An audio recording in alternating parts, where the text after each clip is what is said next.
My name's Jeff Bajorek, and my career in sales has been a hell of a ride. And I want to bring you along with me. And if you prefer to sell things at a premium, if you never want to win a deal on price, rethink the way you sell. Welcome back to the show. Thanks for being here. I'm Jeff Bajorek. I'm your host, and I'm here to help you rethink the way you sell. I'm going to talk about this idea of, or this concept of never being good enough. You know, I mean, it's one of the frustrating things about selling, even or especially when you're doing well, is that at the end of the year, you count everything up. It's great. It's more than what was expected. They say thank you, and then they reset the counter to zero, and they ask you to do it again, except how about 10% more this time? Man, that's like getting punched in the face every new year. You know it's coming. It doesn't matter. It's still a shock to see that stark contrast between where you were December 31st or whatever the last day of your fiscal year is and where you are day one of the new one. So how do we change that perspective? How do we keep our swagger a little bit? Well, first thing I want to challenge you to do is think back. I want you to think back a few years. And I want you to think where you were maybe 5 years ago, maybe 2 years ago, maybe 6 months ago. What have you done since then that you thought you'd never do? That's kind of a perspective kick in the pants, isn't it? To think back and like, wow, I'm in the grind, I'm moving, I'm doing everything I can. Man, it's hard, but I'm working. And you're grinding, you're trying to make something happen. It's easy to get caught up in that frustration, in that struggle, and forget about all the cool stuff that you've done that you've forgotten about. So refresh your own memory. I also want to bring something up, and I'm going to share another old recording with you. I went on at length about this, is this idea that, yes, you're grinding away, but do you realize that you're making a choice? And if you're dissatisfied right now because you feel like you can never be good enough, do you realize how few people actually are as good as you? And there is only so much time that an A player or a top performer sits on the bench, right? Like if you don't like your current situation, then consider going and moving that situation somewhere else. And if that is off the table, then recognize that you're making a choice right now. So I want to share this former deeper thought recording with you. I talked about this, got into some really good stuff. I'm going to come back with you and wrap up with some of my final comments and give you some things to think about on the other side of this. But pay close attention. Maybe take some notes here. I want you to spend some time in thought with some of the things that I'm going to share with you over the next few minutes. And I'll talk to you again with you here real soon.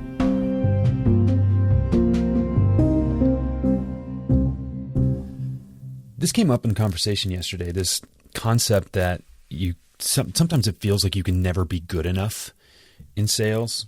Like there's always someone who wants more from you. There's always something or some time where it feels like you're coming up just a little bit short. And it really doesn't matter how successful you are. It's just this feeling and sometimes this drive to continually get better actually perpetuates this and accentuates this. And it can be really damaging if you don't take stock of where you are and particularly of where you were before. So, you know, kind of recognizing your growth and development to get from where you were to where you are right now. If you're listening to this show, you're really good at what you do. Not necessarily because you listen to this show, but there's a correlation there. Right. So I just, before I even get into this, I want you to stop just for a second. I want you to think about the things that you've accomplished that maybe 5 years ago you never would have thought you would have. And you want to have a great day, do that like first thing in the morning, I don't know, once a month or more regularly, but at least once a month. Give yourself credit, pat yourself on the back a little bit because you're real good at what you do. Okay. So there's this concept, we've all heard it, right? That the customer's always right. I firmly disbelieve that, but that is one of those prevailing beliefs out there. And that leads to this lack of leverage And I hinted at that a few episodes ago when I talked about the danger of, just chasing the low-hanging fruit, and go check that out if you want a little more on that concept. But I grew up in medical device sales, right? I was selling to physicians, surgeons, orthopedic surgeons in my particular, in my particular field. Those were my customers. And listen, you want to believe, or you want to work with someone who believes they're important, it's a surgeon, right? They literally cut people open. In this case, they put Humpty Dumpty back together again, close him or her back up, and they, live to walk again, right? They, in some cases, go on to perform better, or even, the same or better than they were before they were injured, before they broke something, before whatever, right? So look, there's a ton of value in what they do, but ego runs rampant. And then what's really interesting is, in response to ego, everybody else's egos get flared up a little bit.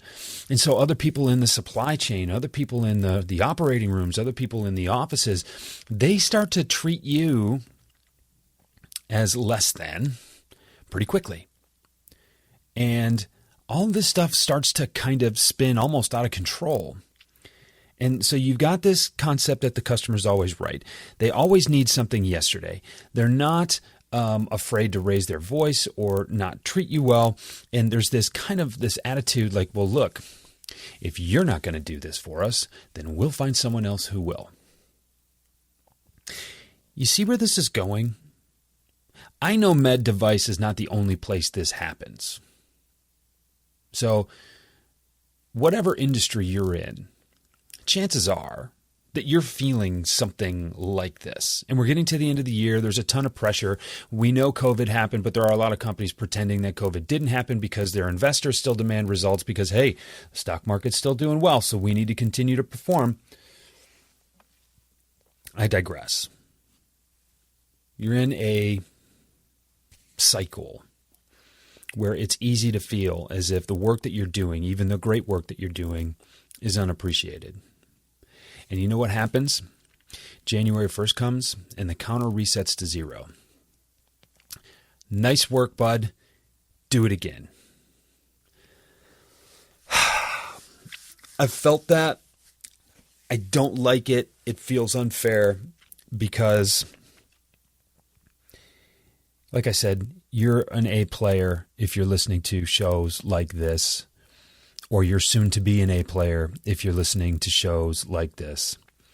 And you're worth more than that. You're better than that. You deserve better than that. So what I want to do is today is just call out this idea that, you need to, or that you can never be good enough. Right? There's, because it doesn't matter how good you get, they're always going to ask for more. So let me remind you, let me tell you, if you haven't thought about this before, that you have options. There are choices out there for you to make.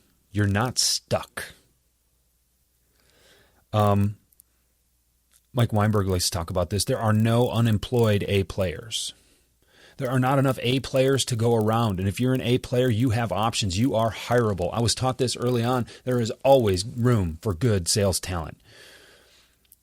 And so there is a plan. There is a way out. There's always an option for someone like you. So know that. And if you don't believe that, then hit me up. Let's talk about it. Because there's a lot of garbage out there about, needing industry experience and all these other things. I ran into that. I knew that I was not being considered for positions.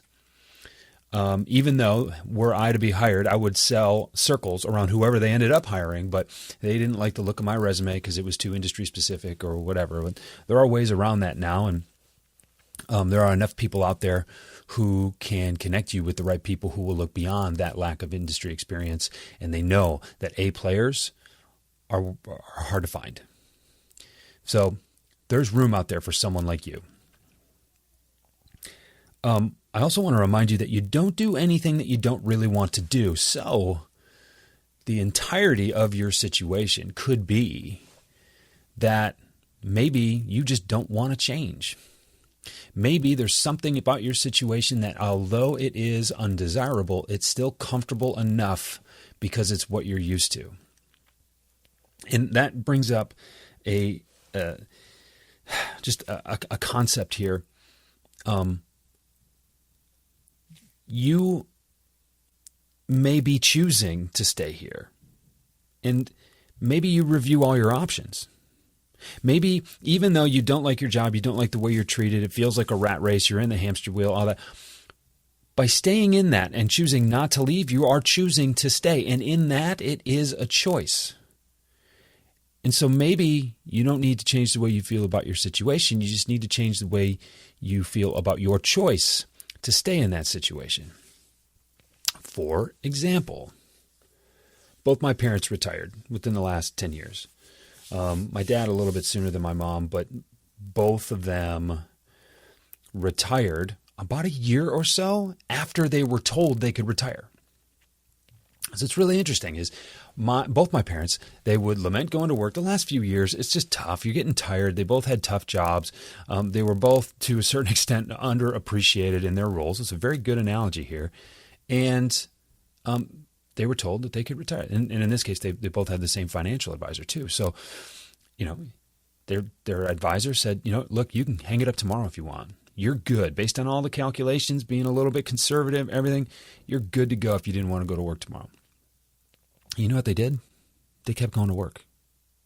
Despite all of the turmoil, despite all of the inner, dialogue, it was, yep, we're going to go back. And you know what? They felt better about going back because they knew it was a choice this time. There was something in it for them. They did not have to do it, but they saw the outcome if they stayed, and they liked it. They made a little bit of extra money. In his case, my dad, heard rumors of a round of buyouts and severances and things, and he said, well, sure, I can hang on for 6-7 more months.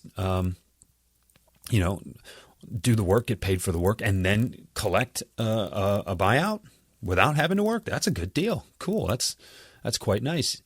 So that was more than worth the trade-off for him. My mom didn't get the same kind of treatment, but it was very similar. She said, I'd like to add a little bit of cushion, and maybe this isn't as bad as I thought it would be.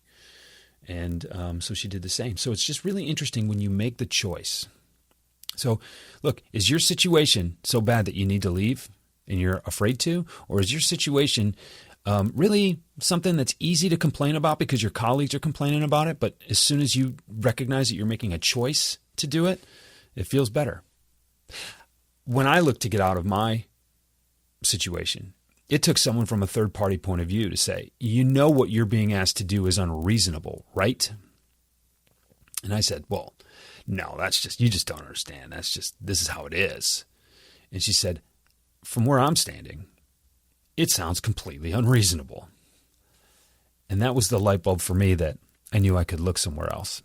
And I knew that talent like mine would find a home. And I didn't plan on finding the home I did, but I'm really happy here, even though it's not as easy, right? But I make this choice on a daily basis. And I think there's a ton of empowerment in that. So here's my challenge to you. This is my call to action for you. I want you to think about your current situation. I want you to think about how your current situation could be better. And I want you to think about how you can potentially make it better. You have leverage being an A player. And I'm not saying you need to go to your manager or you need to go to senior level management and say, I demand more money or whatever. That, quite frankly, you're probably worth more than what they're paying you right now, but that sets a really contentious tone that may not be worth the argument itself. But I want you to think about the way you feel appreciated. I want you to think about the way you feel you're treated, both by your company and by your customers. And I want you to think about the idea that if you started treating them differently, if they would start treating you differently.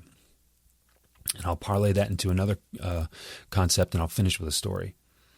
I want you to think about your customers, and I want you to think about which ones you could live without.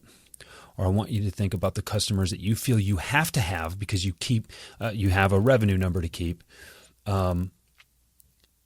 but the ones that maybe are higher maintenance than they're worth. I've said this before, you'll never have a better day than when you fire your worst customer. And there's something about that psychology, because I've done this before. And actually, my favorite story about this is when I mentally fired a customer and didn't actually have to physically fire that customer. But as soon as I made the shift that I didn't need his business, I started treating him a little bit differently. I started acting a lot more matter-of-factly. The tone of my language was different. And I basically had the attitude of like, look, dude, I don't need you. And as a matter of fact, you're probably preventing me from earning more customers that would be more like my best customers. So look, I'm happy to fulfill your orders. I'm happy to serve your needs and the needs of your customers, but I'm not going to put up with this. I didn't even have to say that. As soon as my demeanor changed, he started treating me differently. It's interesting. I think about it now, and in this moment, actually, the sooner I started treating my managers differently and just acting a little more confident, a little more matter of fact, and just having a different demeanor about me, the way they treated me changed too. So who can you fire? Who can you mentally live without? Is it your worst customer? Is it your manager? Is it your corporate structure? What can you do about it? What will you choose to do about it? What are your options? And hey, you know what? On one hand, maybe it's time to go. On the other hand, maybe it's not so bad and you just needed an attitude adjustment. Think about that stuff. This idea that you can never be good enough because they're always going to ask you for more, that's a fallacy. Because there are places where people with talent like you and talent like yours are very much appreciated, and appreciated in more ways than just your W-2 or your 1099 or whatever. I can get into the whole salespeople are coin-operated debacle in another piece, but I just want you to recognize the choices that you make and the way you handle situations determine how you feel about those situations.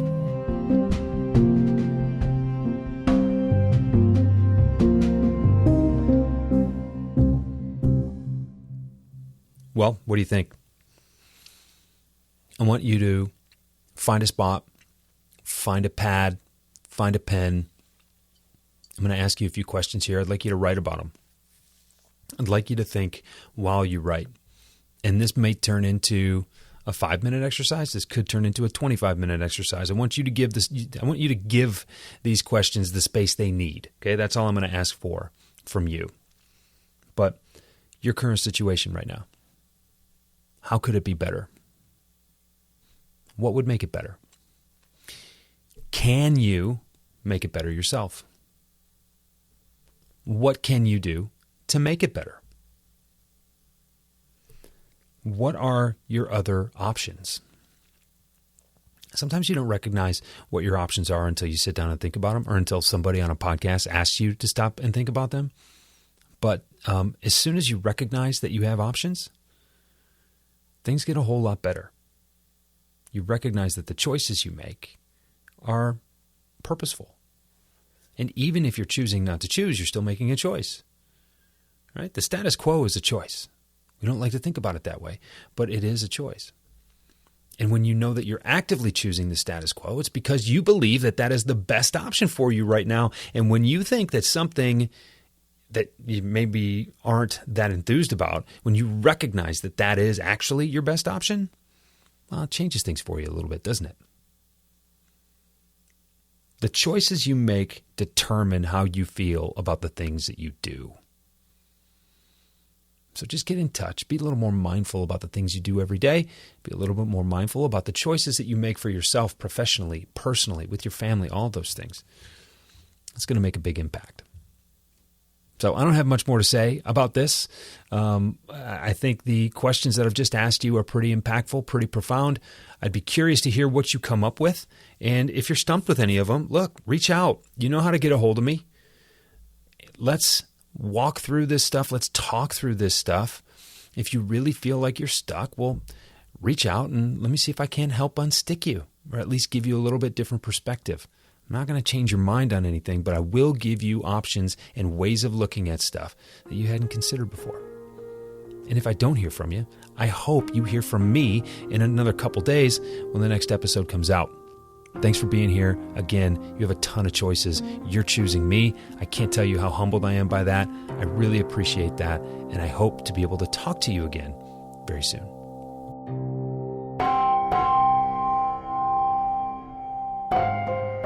Rethink the Way You Sell is a Pod About It production. It's mixed and edited by Doug Branson, with music by Blue Dot Sessions and Doug Branson. This podcast is masterminded by Jeff Bajorek.